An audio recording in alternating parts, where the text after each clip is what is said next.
Risk stories HD में खुश आमदीद। एक और दिलचस्प कहानी लिए हाजिर है। एक वक्त का किस्सा है। रायापुर गांव में लोग बहुत खौफजदा रहते थे। वो खौफ की वजह से अपने घर के दरवाजे और खिड़कियां बंद रखते थे। लेकिन उस गांव में आए एक नए लड़के को ये बात समझ नहीं आ रही थी कि लोग अपने घरों के दरवाजे और खिड़कियां क्यों बंद कर रहे हैं। वो मजबूर होकर एक घर का दरवाजा बजा ही देता है। लगता है शैतान आ गया, दरवाजा मत खोलना वरना वो अंदर आ जाएगा और हमें अपने साथ ले जाएगा। मैं पागल हूँ जो दरवाजा खोलूं, मैं नहीं खोलूंगी। लेकिन वो लड़का मुसलसल दरवाजा बजाता ही रहता है। एक काम करते हैं, दरवाजा खोल ही देते हैं। शैतान होता तो अब तक अंदर आ चुका होता।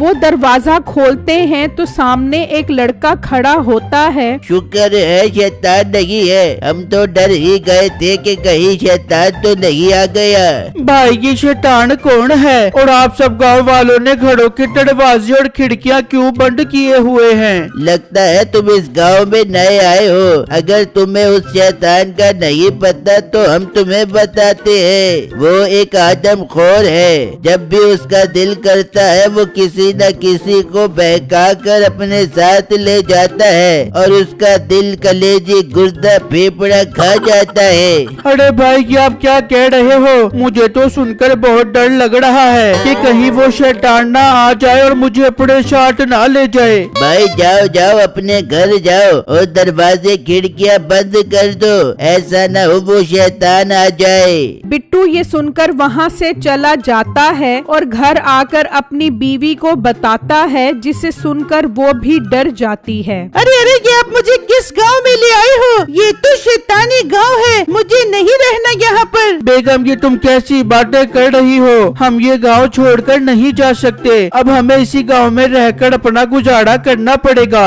बिट्टू क्या फायदा जब हम कोई काम खुलकर ही नहीं कर सकते। मेरी मानो तो हम ये गांव छोड़कर चले जाते हैं। नहीं बेगम हम नहीं जा सकते, बात समझने की कोशिश करो। अल्लाह सब बेहतर कर देगा। मैं आज शाम में ही सब गांव वालों को इकट्ठा करता हूँ और हम सब मिलकर उस शैतान से जान छुड़वाने का मंसूबा बनाते हैं। वो शैतान एक गुफा के अंदर अपने कौवे के साथ रहता था। मालिक मैं कल शाम गांव से गुजर रहा था तो मुझे एक मीठा नाम का आदमी नजर आया। उसका गोश्त बहुत लजीज होगा। मेरा कहा मानो तो आज उसे पकड़ लाओ। आप उसका गोश्त खाना, मैं उसकी उजड़ी खाऊंगा। अरे कौवे मेरे दोस्त, मुझे देखकर तो सब गांव वाले अपने घरों के दरवाजे और खिड़कियां बंद कर देते हैं। मैं उसे कैसे पकड़ूंगा? अरे मालिक मैं आपको तरीका बताता हूँ। आप उसके दोस्त का रूप बदल लो, उसे शक भी नहीं होगा और जैसे वो बाहर आए उसे उठा कर ले आना। अरे मेरे कौवे, क्या कमाल का आइडिया दिया है तूने। मैं ऐसा ही करता हूँ। फिर वो शैतान उसके दोस्त का रूप बदल लेता है और मीठे के घर पहुँच जाता है। मीठा डरा और सहमा अपनी बीवी के साथ बैठा होता है। अरे मीठे बाहर आ, तुझसे एक जरूरी बात करनी है। ये कम्मू पागल तो नहीं हो गया जो इस टाइम यहाँ आ गया है? शैतान आ गया और इसे पकड़ लिया तो इसकी सारी आवारा गर्दी इसके गांठे फिट हो जाएगी। अरे मीठे वो इस टाइम आया हो बेगम, तो कोई जरूरी बात करनी हो बेगी उसने, तो जाकर सुन ले।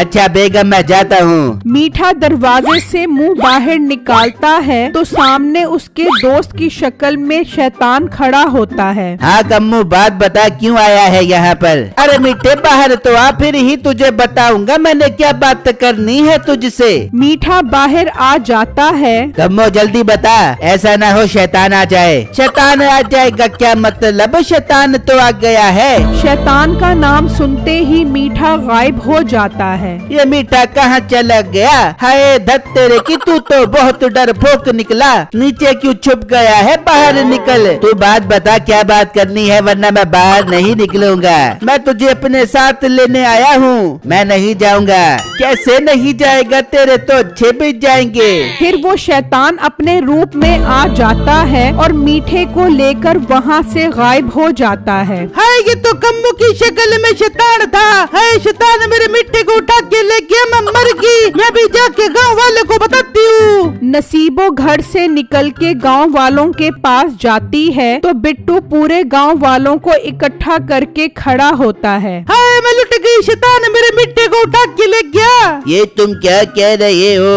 हाय मैं सच कह रही हूँ, वो मिट्टी के दोस्त कम्मू की शक्ल में आया था और मेरे मिट्टी को उठा के ले गया। देख लो गांव वालों, अगर इस तरह ही होता रहा तो वो शैतान एक एक करके सब गांव वालों को ले जाएगा। हमें फौरन उससे छुटकारा हासिल करना पड़ेगा। पर हम करे तो क्या करे? पीर बाबा के पास चलते हैं, वो हमें शैतान से जान छुड़वाने का कोई न कोई रास्ता जरूर बताएंगे। हाँ ये ठीक है, चलो सब चलो पीर साहब के पास। वो सब उस गांव के पीर के पास पहुंच जाते हैं और उसे सारी बातें बताते हैं।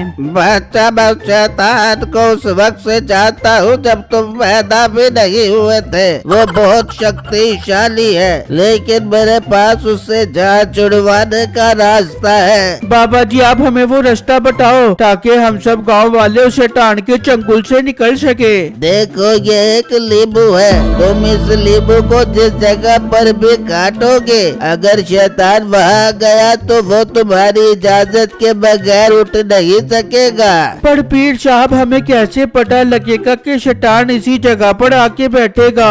अब ये तुम्हारा काम है, मैं तुम्हें नींबू दे सकता हूँ। अब आगे तुम्हारी अक्लमंदी का इम्तिहान है, तुम कैसे उस शैतान को काबू करते हो। बिट्टू उससे वो लीमू ले लेता है और वहाँ शैतान मीठे को पकड़कर गुफा में ले आता है। मालिक मैं बहुत खुश हूँ, आप इस लजीज गोश्त के इंसान को पकड़ लाए हो। मालिक मैं इसकी ओजड़ी खाऊंगा। हाँ मैं भट्टी गरम करता हूँ, उस भट्टी में इसे सेकेंगे। शैतान अंकल, आप मुझे भट्टी में भूनकर खाना चाहते हो तो शौक से खाओ, लेकिन मैं आपको एक बात बताता चलूं, गांव के लोगों ने आपको मारने का बंदोबस्त कर लिया है। ये बात तुझे कैसे पता चली? शैतान अंकल ये बात मुझे कल ही पता लगी है, उन्होंने आपको मारने के लिए एक इलम तैयार किया है। ये बात मैं आपको बताने आ ही रहा था कि आप खुद ही घर आ गए और मुझे पकड़ कर ले आए। मीठे तू तो हमारे बहुत काम का निकला, तू एक काम कर, तू जा और पता लगा वो इलम कौन सा है जो मुझे पकड़ने के लिए इन्होंने बनाया है। मैं वो इलम खत्म करके एक एक गाँव के घर में घुस कर उन्हें उठा कर ठीक है शैतान अंकल, मैं भी जाता हूँ और वो इलम पता करके आकर आपको बताता हूँ। फिर मीठा उस गुफा से निकल जाता है। अरे कभी मेरे दोस्त उसका पीछा कर, ऐसा ना हो ये घर जाकर छुप जाए और मेरा काम ही ना करे। ठीक है मालिक मैं जाता हूँ। फिर वो कौवा भी गुफा से निकल जाता है और मीठे के पीछे जाता है। मीठा अपने घर के अंदर आ जाता है। अरे बेटे तू आ गया, मैं तो बहुत डर गई थी कि शैतान ने तुझे तो मार दिया हो बेगा। अरे बेगम वो तो मुझे मारने ही वाला था, मगर मैं उसे चकमा देकर वहाँ से निकल गया, अब वो मुझे नहीं छोड़ेगा। फिर मीठा नसीबों को सारी बात बताता है कि कैसे उसने शैतान से झूठ बोला है। मीठे तूने जो झूठ बोला है वो बिल्कुल ठीक बोला है। जब तुझे शैतान उठा के ले गया था तो हम सब गांव वाले पीर साहब के पास गए थे। नसीबो मीठे को सारी बात बताती है, जिससे सुनकर मीठे को बहुत खुशी होती है। बेगम इंतजार क्यों कर रही है, चल उन गांव वालों के पास चल जिनके पास वो नींबू है। मीठा और नसीबो घर से निकलते हैं और कौवा उनके पीछे पीछे जाता है। वो दोनों उन गांव वालों के पास पहुंच जाते हैं। हाँ ये तो ठीक काम कर रहा है, अब ये गांव वालों से उस इलम का पता लगा लेगा। मैं जाकर मालिक को बताता हूँ। फिर वो कौवा वहाँ से चला जाता है और उस शैतान को आकर बताता है, ये तूने बहुत अच्छा किया है, अब वो इलम हमारे हाथ लग जाएगा और मैं उसे जला दूंगा और किसी गांव वालों को नहीं छोड़ूंगा। वहाँ वो सब ये प्लान बना रहे होते हैं कि उस शैतान को कैसे पकड़ना कहना है, जी मीठे भाई, ये नींबू बहुत नायाब है, मगर हमें समझ नहीं आ रही कि हम शैतान को कैसे बुलाएं। ये अब तुम मुझ पर छोड़ दो, मैं जाकर उसे तुम्हारे घर भेज दूंगा। तुम ये नींबू एक कुर्सी पर काट देना और उसे बहाने से उस पर बिठा देना। वो तुम्हारी इजाजत के बगैर उठ नहीं सकेगा और हम सब आकर उसे मार देंगे। ठीक है मीठे भाई, आप जाओ और उसे यहाँ पर भेजो, मैं घर के बाहर उसका इंतजार करता हूँ। ठीक है, मैं जा रहा हूँ। आप सब लोग भी यहाँ से चले जाओ। जब शैतान पकड़ा जाए तो सब यहाँ पर आ जाना। फिर मीठा वहाँ से चला जाता है और गुफा में पहुँच जाता है। हाँ बेटे, पता लगा लिया तूने कि वो इल्म किसके घर में मौजूद है? जी शैतान अंकल, मैंने पता लगा लिया है। वो इल्म गांव के एक मोटे बिट्टू के घर में है। आप बस किसी तरह उस घर के अंदर चले जाना और वो इल्म जला देना। वाह बेटे, दिल खुश कर दिया तूने। अब मैं भेष बदल कर उसके घर जाऊंगा। वो शैतान एक औरत के रूप में आ जाता है और वहाँ से चला जाता है। हाय, मैं मर गया। इसने तो भेष ही बदल लिया है। अब उसे कैसे पता चलेगा कि ये शैतान है? वहाँ बिट्टू एक कुर्सी पर वो लीमू काट लेता है और उस शैतान के आने का इंतजार करने लग जाता है। तभी वो शैतान एक औरत के रूप में वहाँ आ जाता है। माँ जी, आप कौन हो और यहाँ क्या करने आई हो? अपने घर चली जाओ वरना शैतान आपको उठाकर ले जाएगा। अरे बेटा, मैं शैतान से बचकर ही तो तुम्हारे पास आई हूँ। मुझे अपने घर के अंदर ले चलो, मैं तुम्हारे घर में बना ले लूंगी।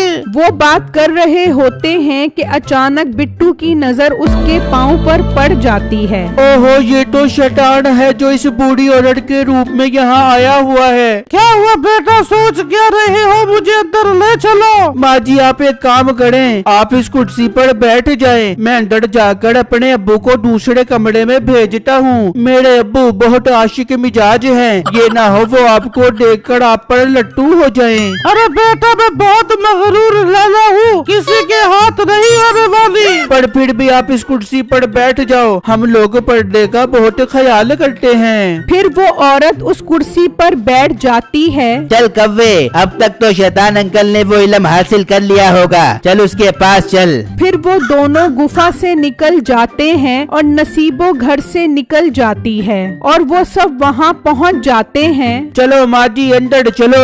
अरे बेटा, मैं तो इस कुर्सी से उठ ही नहीं पा रही। ये तूने क्या लगा दिया है इस कुर्सी पर? इस कुर्सी पर नींबू की शिकंजी लगी हुई है। अब तो यहाँ से उठकर दिखा।